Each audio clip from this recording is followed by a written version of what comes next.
మానవుని కష్టాలను గట్టెక్కించే వ్రతమే సంకష్టహర చతుర్థి వ్రతం. సంకష్టహర చతుర్థి పేరులోనే ఉందండి. సంకటాలు అంటే కష్టాలు. కష్టాలను తొలగించి సుఖ సంతోషాలను ప్రసాదిస్తాడు ఆ వినాయకుడు.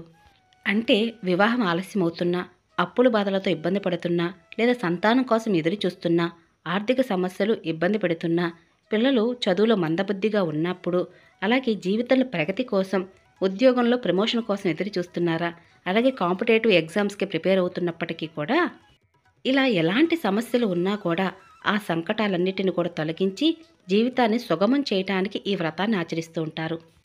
మరి నిత్య పూజలాగా సంకష్ట చతుర్థి రోజున పూజ చేస్తే ఫలితం ఉంటుందా అని చాలామంది అడుగుతున్నారండి. ఎప్పుడైనా సరే మన పూజా వ్రతాలు చేస్తున్నప్పుడు ఆ పూజా నియమాలు పాటిస్తూ సంకష్ట చతుర్థి వ్రతానికి కూడా కొన్ని నియమాలు ఉంటాయి. అలాగే పూజలు ముడుపు కట్టి పూజ చేసినట్లయితే తప్పకుండా భగవంతుడు మీ కోరిక నెరవేరుస్తారు. ముడుపు అంటే మీకు వచ్చినటువంటి ఆపద, కష్టం, మీ కడుపులో ఉన్న బాధ వీటన్నిటిని ఒక ముడుపు రూపంలో కట్టి సంకల్పంగా భగవంతుడి ముందు ఉంచి నమస్కరించుకొని పూజ చేయటం. దానినే ముడుపు అని అంటారు. ముడుపు గురించి ఒక్క మాటలో చెప్పాలి అంటే పెద్ద పెద్ద కోరికలు కోరినా సరే ఆ విఘ్ననాథుడు తప్పకుండా కాపాడతాడండి. అలాగే మీ మనసులో ఉన్న ఏ చిన్న ఆశ నెరవేరాలన్నా కూడా గణనాథుడు తప్పకుండా కరుణిస్తాడు. కాబట్టి ఆపద కష్టం పక్కన పెట్టినట్లయితే మనిషి ఆశాజీవి. ఒక కోరిక నెరవేరినట్లయితే మరొక కోరిక పుట్టుకొస్తూనే ఉంటుంది. ఆపద నుంచి కష్టాల నుంచి ఎలా అయితే గణనాథుడు కాపాడతాడో అలాగే మీరు కోరిన ధర్మబద్ధమైన కోరికలు, అలాగే మీ చిన్న ఆశగా మొదలైనటువంటి ఆ చిన్న కోరికలు కూడా తప్పకుండా నెరవేరుస్తాడు. అందరికీ నమస్కారం అండి. అందరూ ఎలా ఉన్నారు? బాగున్నారా? నేను బాగున్నాను. మీరు ఇంకా బాగుండాలని మనస్ఫూర్తిగా కోరుకుంటున్నాను. మనకి ఎప్పుడైనా సరే సంవత్సరంలో పండుగలు అనేవి మనకి అప్పుడప్పుడు మాత్రమే కనపడుతూ ఉంటాయి. కానీ ప్రతి నెలలో పౌర్ణమి తర్వాత 3-4 రోజులకి తదే తేదీ ఏ రోజైతే వస్తుందో ఆ రోజున చవితిగా సంకష్ట చతుర్థిగా జరుపుకోవాలి. ప్రతి నెలలో వచ్చే పండుగే సంకష్టహర చతుర్థి. కాబట్టి సంకష్టహర చతుర్థి పూజను అందరూ చేయవచ్చండి. చదువుకుంటున్న పిల్లల దగ్గర నుంచి పెద్దవాళ్ళైనా అంటే ముసలివారి వరకు కూడా ముడుపును కట్టి ఎవరి కోసం ఎవరైనా సరే సంకల్పం చేసుకొని ధర్మబద్ధమైన కోరికని ముడుపు రూపంలో ఆ విఘ్ననాథుడి దగ్గర పెట్టి నమస్కరించుకోండి. తప్పకుండా మనందరం కోరిన కోరికలు ఆ గణనాథుడు నెరవేరుస్తారు. ఎవరి శక్తి కొలది వారు వినాయకుడిని ఈ విధంగా పూజించిన తర్వాత పూజలో పెట్టిన ఆ ముడుపుని ఏం చేయాలి, అలాగే అసలు సంకష్ట చతుర్థి పూజా విధానంలో ముడుపుని ఎవరెవరు కట్టవచ్చు, కట్టిన తర్వాత ఆ ముడుపుని ఏం చేయాలని పూర్తి విశేష వివరాలతో మీకు ఈ రోజున సంకష్ట చతుర్థి పూజా విధానంలో ముడుపు కట్టిన తర్వాత ఆ ముడుపుని ఏం చేయాలనే విషయాన్ని పూర్తి వివరంగా చెప్పడం జరుగుతుందండి. కాబట్టి పూజా వీడియో ఎక్కడ స్కిప్ చేయకుండా చివరి వరకు చూసినట్లయితే ప్రతి ఒక్క విషయం చాలా చక్కగా అర్థమవుతుంది. అసలు సంకష్ట చతుర్థి పూజా విధానంలో ముడుపు ఎలా కట్టాలి అనే విషయం ఇప్పుడు తెలుసుకుందామండి. మనలో చాలామందికి తెలిసే ఉంటుంది ముడుపు ఎలా కట్టాలని. అలాగే మొదటిసారిగా కడుతున్న వారు ఎవరైనా సరే పూజను మొదలుపెట్టినప్పుడు అసలు ముడుపు ఎలా కట్టాలి విషయం తెలుసుకుందాం అనుకున్న వారికి ఎవరికైనా ఈ పూజా వీడియో ఉపయోగపడుతుందండి. కాబట్టి కొద్దిగా ఓపిక పట్టండి. ముడుపును కట్టిన తర్వాత ముడుపు ఏం చేయాలనే విషయం కూడా చక్కగా చెప్తాను. ముందుగా ఎర్రటి వస్త్రం, పసుపు రంగు వస్త్రం లేదా తెలుపు రంగు వస్త్రం అంటే తెలుపు రంగు క్లాత్ అంటే మనకి సత్యనారాయణ స్వామి వ్రతం చేస్తున్నప్పుడు తెలుపు రంగు టవల్స్ అవి ఉంటాయి కదండి, వాటినైనా ఉపయోగించవచ్చు. అయితే ఎలా ఉపయోగించాలి?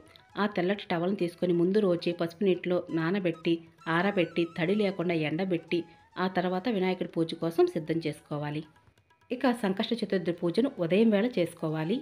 ముడుపు కూడా ఉదయమే కట్టాలి. కాబట్టి ఎరుపు, పసుపు, తెలుపు రంగు క్లాత్ మనం ముందుగానే తీసుకున్నాం కదా, ఆ క్లాత్ని స్వామివారి ముందు ఉంచి ఇక ముందుగా 3 గుప్పిళ్ళు, నేను ఇక్కడ 3 గుప్పిళ్ళు బియ్యం అయితే పోస్తున్నానండి.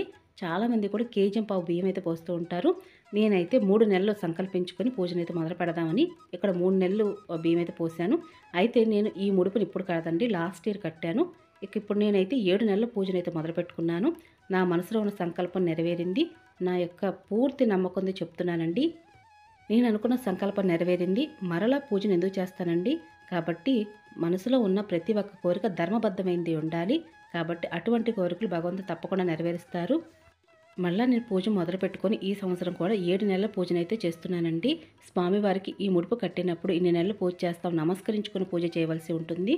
1 నెల పూజనైతే ఎవరు చేయరండి. 3 నెలలు, 5 నెలలు, 7 నెలలు, 9, అలాగే 11, 21 నెలలు అంటే వినాయకుడికి చాలా అంటే చాలా ఇష్టమండి. ఎన్ని నెలలు అయితే పూజ చేస్తాం సంకల్పించుకొని మనం పూజను మొదలు పెడుతున్నామో అన్ని నెలలు గుప్పిళ్ళు అయితే బియ్యం పొయ్యాలని ఈ విధంగా పోస్తున్నానండి. ఇలా పోసిన తర్వాత అలాగే వినాయకుడికి ఎంత ఇష్టమైంది గరిక, అలాగే ఒక్క ఖర్జూరం పళ్ళు, వెండి ఖర్జూరం పళ్ళు పెట్టవచ్చు. ఇంకా దక్షిణ అనేది 21 రూపాయి పెట్టాలండి. వినాయకుడికి 21 సంఖ్య అంటే చాలా ఇష్టం అండి. వినాయక చవితి పండుగలో మనం 21 పత్రాలతోటి వినాయకుడిని పూజ చేస్తాం. కాబట్టి 21 సంఖ్య అంటే ఆయనకి చాలా ఇష్టము. కాబట్టి 21 రూపాయి అయితే పెట్టాలి. ఇలా పెట్టిన తర్వాత మీరు ముడుపు అయితే కట్టాలి. ముడుపు కట్టేంత వరకు కూడా ఎవరితోటి మాట్లాడకూడదు. నిర్మలమైన మనసుతో భక్తి శ్రద్ధలతోటి ముడుపు కట్టవలసి ఉంటుంది.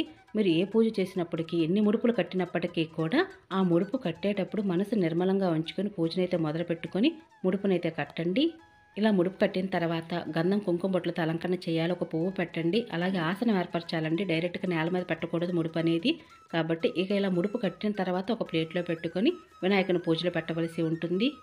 సంకష్టహర చతుర్థి పూజా పుస్తకం అనేది మనకి మార్కెట్లో అవైలబుల్గా ఉంటుందండి. ఒక్కసారి పూజా పుస్తకం కొనుక్కున్నట్లయితే వినాయకుని అష్టోత్తరం చదవచ్చు. వినాయకుని పూజ చేసిన తర్వాత సంకష్ట చతుర్థి పూజ వ్రత కథ కూడా ఉంటుందండి. తప్పనిసరిగా చదవాలి. కథ చదివి కథాక్షంతలు తల మీద వేసుకుని తీర్థం తీసుకోవాలి. ఇక ఈ విధంగా అయితే పూజను చేసుకోవాలి. ముడుపుని పూజలో పెట్టుకోవాలి. అలాగే ఉదయం వేళ పూజ చేసినప్పటికీ కూడా సాయంత్రం వేళ కూడా తప్పనిసరిగా పూజ చేయాలి. మరి ముడుపుని ఏం చేయాలి? ప్రతి నెలలో కూడా పౌర్ణమి తర్వాత వచ్చే సంకష్ట చతుర్థి రోజున ముడుపుని పూజలో పెట్టి పూజ అయితే చేయవలసి ఉంటుంది. మీరు ఎన్ని నెలలు సంకల్పించుకొని పూజ చేశారో అన్ని నెలలు కూడా పూజ చేసేటప్పుడు తప్పనిసరి ముడుపుని పూజలో పెట్టాలి. మరి పూజ చేసిన తర్వాత ముడుపుని ఏం చేయాలి అంటే అంటూ ముట్టు అనేది అస్సలు ముడుపుకని తగలకూడదండి. కాబట్టి మీకు దేవుని గది సపరేట్గా ఉంది అంటే మీరు అక్కడే జాగ్రత్తగా పెట్టుకోవచ్చు. లేదంటే ధనం భద్రపరిచే ప్రదేశంలో అంటే బీరువాలో పెట్టుకోవచ్చండి. మీరు ఎన్ని నెలలు సంకల్పించుకున్న అన్ని నెలలు కూడా ముడుపు అనేది పూజలో పెట్టవలసి ఉంటుంది. అంటే చాలామంది ఏమడుగుతున్నారంటే ఉదయం వేళ ముడుపు కట్టి సాయంత్రం వేళ ముడుపుని విప్పి అందులో ఉన్న బియ్యాన్ని ఏం చేయాలని అడుగుతున్నారండి. ఇవేమి పువ్వులు లేదంటే అక్షంతలు కాదండి. ఉదయం వేళ పూజ చేసిన తర్వాత సాయంత్రం వేళ తీసి పక్కన పెట్టేయడానికి.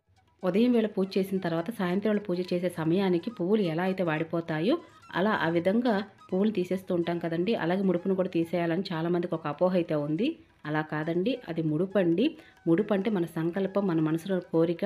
కాబట్టి అవన్నీ కూడా భగవంతుని ముందు నుంచి నమస్కరించుకోవాలి. ఇన్ని నెలలు నమస్కరించుకున్న తర్వాత అంటే సుమారుగా ఒక 5 నెలలు మనం పూజని మొదలు పెట్టుకున్నాము. ఇక 4 నెలలు కూడా పూజను చేసుకున్నాము. 5వ నెల మరి 5వ నెల కూడా పూజ చేసిన తర్వాత ఉదయం వేళ పూజ చేసి వినాయకుని గుడికి వెళ్ళి నమస్కరించుకుని ఆయన ముందు చెప్పుకోండి. ఇట్లా మేము 5 నెలలు పూజను పూర్తి చేసాం తండ్రి నాయన, నా మనసులో కోరిక నెరవేర్చు అని చెప్పి నమస్కరించుకున్న తర్వాత సాయంత్రం వేళ కూడా పూజ చేసి అప్పుడు మీరు మరలా గుడికి వెళ్ళి ఆ ముడుపు అనేది హుండీలో వేసేయండి. లేదండి మేము వెళ్ళే గుడిలో అయితే అలా హుండీలో ముడుపులు అవి వెయ్యనివ్వరు అనుకున్న వారు ఎవరైనా సరే ఇంటి వద్దనే ముడుపుని విప్పండి. విప్పిన తర్వాత ఆ బియ్యాన్ని ఉండ్రాలు చేయాలండి. ఉండ్రాలు ఎలా చేయాలో మనందరికీ తెలుసు. కాబట్టి ఉండ్రాలు చేయండి. చిన్న చిన్న ఉండ్రాలు చేయండి. ముందుగా కుటుంబ సభ్యులందరూ కూడా ఆ ప్రసాదం తీసుకోండి. తినిన తర్వాత అప్పుడు మీరు గుడికి వెళ్ళండి. గుడికి వెళ్ళి అక్కడ ఉన్న భక్తులు ఎవరికైనా సరే ఇలా ఉండ్రాలనే పంచవచ్చు. లేదా ఇంటి వద్దే మీ దగ్గర చిన్నపిల్లలు ఉన్నట్లయితే పిల్లలకు పంచవచ్చు. పిల్లలు దైవ స్వరూపం అండి. కాబట్టి పిల్లలు కనుక స్వీకరిస్తే ఉండ్రాళ్ళు భగవంతుడు స్వీకరించినట్లుగా భావిస్తూ నమస్కరించుకొని ఇక పూజను పూర్తి చేసినట్లే. ఇంకా ముడుపులో మనం డబ్బులు పెట్టాం 21 రూపాయి.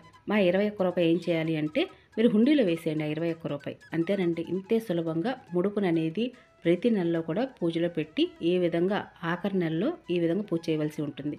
అంతేనండి. చాలామంది అడుగుతున్నారు, ఇలా 5 నెలలు మొక్కుకున్నాము, 7 నెలలు మొక్కుకున్నాము, మరి లాస్ట్ మంత్లో అంటే ఏ రోజైతే పూజ చేస్తున్నామో 7వ నెలలో మేము ఉద్యాపన చెప్పాలని అడుగుతున్నారండి. ఉద్యాపన అంటే కొన్ని పూజా వ్రతాలకి ఉద్యాపన చెప్తూ ఉంటారు. ఇంతమందికి భోజనాలు పెట్టాలని కూడా చెప్తూ ఉంటారు. కాబట్టి అటువంటి నియమాలైతే ఏమీ లేవండి.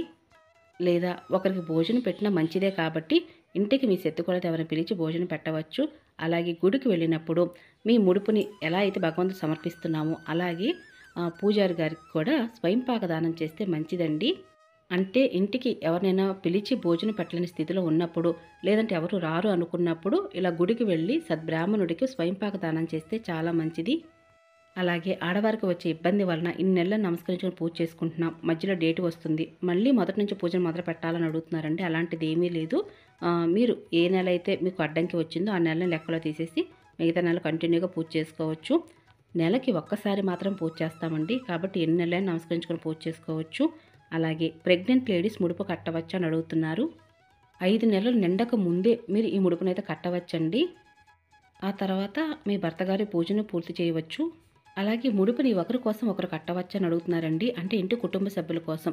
అంటే మీ పిల్లల కోసం తల్లిదండ్రులు కట్టవచ్చు. అలాగే భర్త కష్టాల్లో ఉన్నప్పుడు భార్య కట్టవచ్చు. అలాగే భార్య ఆరోగ్యం బాగాలేని భర్త కట్టవచ్చు. కాబట్టి కుటుంబ సౌఖ్యం కోసం కుటుంబంలో వారు ఎవరైనా కట్టవచ్చండి. ఇంకా భర్త చనిపోయిన వారు అంటే వితంతువులు ఈ ముడుపును కట్టవచ్చా అంటే కట్టవచ్చండి.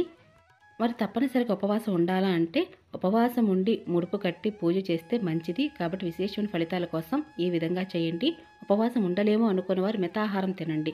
అంటే ఈ రోజున పాలు పండ్లు లాంటివి తీసుకుంటూ ఉదయం వేళ పూజ చేసి సాయంత్రం వేళ కూడా పూజ చేసిన తర్వాత సాయంత్రం నక్షత్ర దర్శనం అయిన తర్వాత మీరు ఉపవాసం అనేది చెల్లించవచ్చు. దేవుని మందిరంలో పూజ చేయవచ్చా అంటే పూజ చేయవచ్చండి. నేను దేవుని మందిరంలోనే పూజ చేసుకుంటాను. ఇక్కడ చూస్తున్నారు కదా, నేను దేవుని మందిరంలోనే ముడుపుని పెట్టి పూజ అయితే చేసుకుంటాను. ఈ విధంగా నేను 7 నెలల పూజనైతే నమస్కరించుకొని పూజను మొదలుపెట్టుకున్నాను. నాకు ఈ నెలతో అంటే కార్తీక మాసంలో వచ్చే ఈ అంగార సంకష్ట చతుర్థితో నాకు మొత్తం 4 నెలల పూజ అయితే పూర్తవుతుందండి. మన సబ్స్క్రైబర్ ఒకరు కమెంట్లో అడిగారండి, మరి మీరు 3 నెలలు పూజను మొదలు పెట్టుకున్నారు కదా, మరి మీ కోరిక నెరవేరిందా? నేను లాస్ట్ ఇయర్ కట్టానండి. 3 నెలల పూజనైతే పూర్తి చేశాను. నా మనసులోని కోరిక నెరవేరింది కాబట్టి మరలా ఈ సంవత్సరం కూడా మరొక సంకల్పం చెప్పుకొని మరలా కూడా 7 నెలలు పూజలు పూర్తి చేస్తామని చెప్పి నమస్కరించుకొని ముడుపునైతే కట్టామండి. ముందుగానే పూజా వీడియోలో చెప్పినట్లుగా మనిషి ఆశాజీవి అండి. కాబట్టి ఒక కోరిక నెరవేరింది అనగానే మరొక కోరిక పుట్టుకొస్తూనే ఉంటుంది. అలాగే నేను కూడా అంతేనండి. లాస్ట్ ఇయర్ ముడుపు కట్టాను. భగవంతుడు నా కోరిక నెరవేర్చారు. మరలా ఈ సంవత్సరం కూడా పూజను పూర్తి చేయడం కోసం ఈ విధంగా ముడుపును కట్టాను. కాబట్టి అందరూ కూడా పూర్తి నమ్మకంతో ముడుపును కట్టండి. అపనమ్మకంతో అంటే అవుతుందా లేదా అని అపనమ్మకంతో పూజలు చేయవద్దు. భక్తి శ్రద్ధలతో పూజించండి. భగవంతుడు తప్పకుండా మీ కోరికలు నెరవేరుస్తారు. ఇక ఇదేనండి ఈరోజు పూజా విధానం. మీ అందరికి నచ్చింది, యూస్ఫుల్ అవుతుంది అనుకుంటున్నాను. మీకు కనుక ఈ పూజా విధానం నచ్చినట్లయితే తప్పకుండా పూజా వీడియోని మీ ఫ్రెండ్స్కి రిలేటివ్స్కి ఫార్వర్డ్ చేయండి. అలాగే లైక్ చేసి షేర్ చేసి కామెంట్ ఇవ్వండి. మరొక మంచి పూజా విధానంతో మళ్ళీ కలుసుకుంటానండి. ఇక అప్పటి వరకు నమస్కారం అండి. ఓం గం గణపతియే నమః.